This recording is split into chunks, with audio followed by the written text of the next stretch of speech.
por nós. Nossa Senhora do Carmo, Rogai por nós. Nossa Senhora do Carmo, Rogai por nós.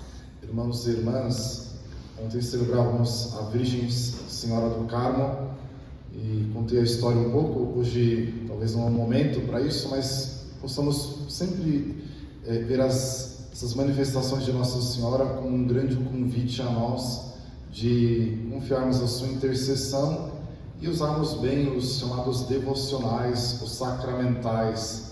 Temos os sacramentos, que são 7, né? Batismo, o que é um sacramento, que está acontecendo, a Eucaristia, e os 7 sacramentos que nós temos na igreja. E tem os sacramentais, que são sinais de fé em que nós podemos nos apropriar para nos unir ao próprio Deus, à Nossa Senhora, ou às bênçãos de Deus. Uns sacramentais mais conhecidos, né? Água benta, também ali os objetos religiosos, as imagens sacras, e uma delas que Nossa Senhora do Carmo nos apresenta é o escapulário. Não é uma superstição, não é que vamos ficar impedidos de ter alguma dificuldade, alguma cruz ou algum tipo de doença, mas quer dizer que estamos seguros e protegidos pela Virgem Maria, no sentido de termos a força para então caminharmos com o Senhor. Então, o escapulário, que é entregue a São Simão Stock, numa época de perseguição que os carmelitas passam, ele recebe quando exatamente a perseguição vem sobre ele, corre um perigo de vida, a ordem corre o risco de acabar, e quando recebe o escapulário São Simão Stock, que é então o manto, a veste da Virgem Maria, Nossa Senhora o cobrindo para cumprir a sua missão. Então, quando colocarmos o escapulário, temos claro, é para viver melhor o Evangelho, é para escutar melhor Jesus, é para praticar melhor a fé. Assim são os sacramentais. Irmãos e irmãs, nós temos as leituras de hoje que são um grande apelo a nós a estarmos com Jesus. Estamos com a Virgem Maria quando a invocamos, mas estar com Jesus. Estar é diferente de simplesmente estar naquele momento ao lado de alguém. Estar, isto é, perceber a presença. Estar é perceber a presença. Marta e Maria estavam ali com Jesus, mas uma delas, que é Marta, não percebia a presença de Jesus. Ele estava fisicamente, mas não entrou, como nós falamos, em comunhão profunda. Não percebeu quem era Jesus. Não percebeu o que Jesus fazia, não percebeu que ele estava visitando, que era o próprio Jesus, o próprio Deus, indo ao encontro dela. E esse movimento de Marta e Maria é um movimento que também Paulo passa, de algum certo sentido, e também Abraão passa na primeira leitura. Olhemos, em primeiro lugar, para a experiência de São Paulo. São Paulo, aqui nessa carta aos Colossenses, escreve na prisão. Então está privado do apostolado, da sua missão, daquilo que ele mais se sente apto a fazer, a sua grande missão de anunciar o Evangelho. E nessa prisão ele escreve a nós dizendo que ele se alegra nos sofrimentos em Cristo, pelas pessoas. São Paulo é tão voltado a Deus, a pessoa de Cristo, que encontra alegria nas dificuldades. A alegria que é servir a Deus em meio a alguma pequena cruz, alguma pequena privação. Nós precisamos aprender com São Paulo esse dom da resiliência, como é difícil em nós aceitarmos algo que Deus colocou para nós, que com alegria nós precisamos viver. Não dá para negar a situação, a realidade. Se não dá para negar, se não dá para excluir, porque já nos é apresentada como aquilo que já está diante de nós, então precisamos ver com os outros olhos, os olhos da alegria com Deus, da presença de Deus. No fundo é isso, nós não negamos as realidades, mas se estamos com Deus, possamos ao menos ver alguma pequena alegria naquilo que nos passa. Porque se olharmos só a tristeza, como nós falamos, o negativo, iremos então sermos levados por cada situação. Sempre haverá algo para nos levar a uma tristeza, mas lembremos que a alegria é maior, porque é Deus manifestando a nós talvez algo que nós ainda não víamos diante de algum sofrimento. E São Paulo fala isso porque ele está unido ao sofrimento de Cristo. É isso que às vezes falta a nós, a sua cruz, o seu sofrimento, o sofrimento da humanidade, só encontra força e sentido se unido ao sofrimento de Cristo. Por isso que São Paulo usa a frase: completo em minha carne os sofrimentos que faltaram à paixão de Cristo. O completo de São Paulo não quer dizer que faltou alguma coisa na paixão de Jesus e ressurreição.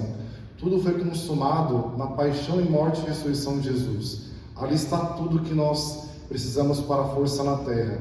No entanto, nós somos convidados a nos unir ao sofrimento de Cristo. Quando São Paulo fala completar, ele quer dizer: se una o seu sofrimento àquilo que Jesus passou. Então poderemos ter uma força maior e perceber o quanto Deus, o próprio Cristo, vai caminhando conosco. E a experiência de Abraão, na primeira leitura, é mais uma vez um convite à fé.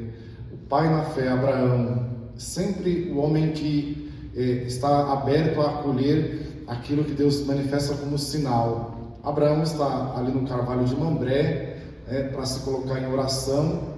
Interessante que o contexto é de um sol forte, né? Ele teria tudo para não acolher esses três homens que vêm ao encontro dele, que são os três homens da tradição católica, segundo os padres da igreja, que são já uma imagem da Trindade.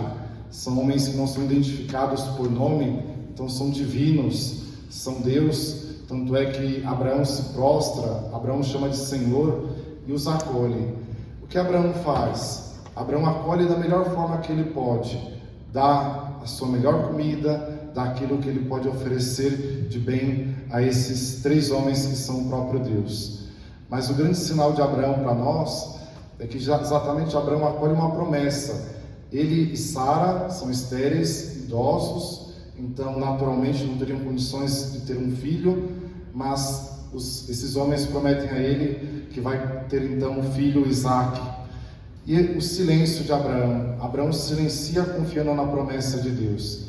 É a espera de Deus, que nós às vezes não sabemos esperar em Deus. Sabemos às vezes dizer o que Deus tem que fazer para nós. Mas esperar em Deus é sempre mais complicado, porque é um drama que nós carregamos em algumas situações.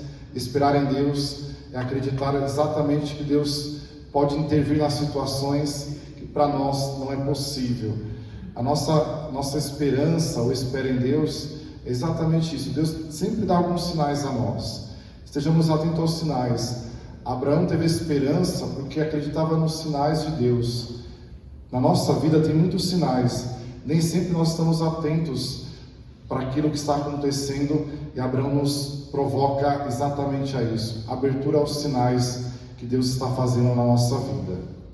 Depois, Marta e Maria, as duas mulheres que acolhem Jesus em Betânia, e como nós sabemos, são grandes amigos de Jesus, junto com Lázaro, irmão das duas que são apresentadas nesse evangelho, são muito próximos a Jesus. E ali então o Senhor passava muitas vezes naquele caminho.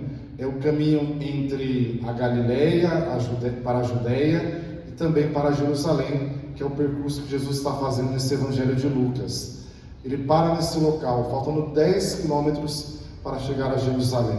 Então tinha um sentido de hospedaria e da amizade profunda que ele tinha com essa família. Notemos as acolhidas, muito parecido com nós. Marta e Maria, as duas estão no nosso coração.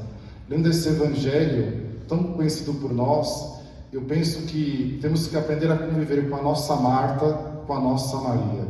Todos nós temos um pouco delas. Marta, agitada, preocupada demais, mas tem um dom do serviço, mas um serviço que ainda não é conduzido pela contemplação. Todo serviço, toda ação que não tem contemplação, que não tem inspiração em Deus, que não tem o fruto da oração, ele é um serviço que fica na agitação, no calor do momento, na ansiedade exagerada, no ímpeto das situações, nas emoções não controladas. Como diz Santo Inácio de Loyola, nas paixões desordenadas. Todos nós temos alguma paixão desordenada, que é aquilo que nós queremos fazer do nosso jeito, sem colocar em oração diante de Deus. As agitações, essa Marta que às vezes grita tão forte dentro de nós, que nós precisamos dominá-la, conviver com ela, lidar com calmaria, percebendo que parar aos pés do Senhor é parar para entender o que nós somos convidados a colaborar, com qual serviço, em qual momento e de que forma fazer. Marta, então, é corrigida pelo Senhor porque quer ensinar Maria a fazer algo. Às vezes nós queremos dizer o que os outros têm que fazer, mas precisamos rezar para perguntar ao próprio Jesus, se colocando aos pés dele, para que ele nos ensine mais a como guiar os nossos passos e a como entender os processos de vida que nós passamos. Estar aos pés de Jesus é ouvi-lo, é escutá-lo. E não é simples escutar Jesus, porque às vezes o nosso coração está um pouco mais agitado, atribulado. Como é que nós rezamos? A oração de Maria é uma oração para nos ensinar. Maria para os pés do Senhor para escutá-lo. A oração que só nós falamos, que nós não escutamos o Senhor, pode ser uma oração que vira um monólogo. E a oração é um diálogo. A oração nós falamos a Deus, depois nós escutamos Deus. Como é que eu escuto o próprio Senhor? Lendo os evangelhos, lendo a palavra e silenciando na oração. Nós lemos, silenciamos. Temos muita dificuldade de silenciar, porque parece que o silêncio é aquele silêncio de que só estamos na solidão. Mas lembremos, o silêncio nosso é permeado pela presença de Deus. É Deus que está aqui, é Ele que fala conosco, é Ele que quer falar ao seu coração. Então pare algumas vezes ao longo do seu dia para silenciar diante de Deus. Quanto mais nós aprendemos a confiar, nós apenas paramos diante de Deus. Ele sabe todas as coisas e sabe o que está no nosso coração. E pensemos, porque para cada momento da nossa vida há uma palavra que Deus inspira. E Ele quer nos inspirar, mas se nós não ouvimos, nós não paramos, se nós não colocamos diante dele, aos pés dele, não iremos escutar a sua voz.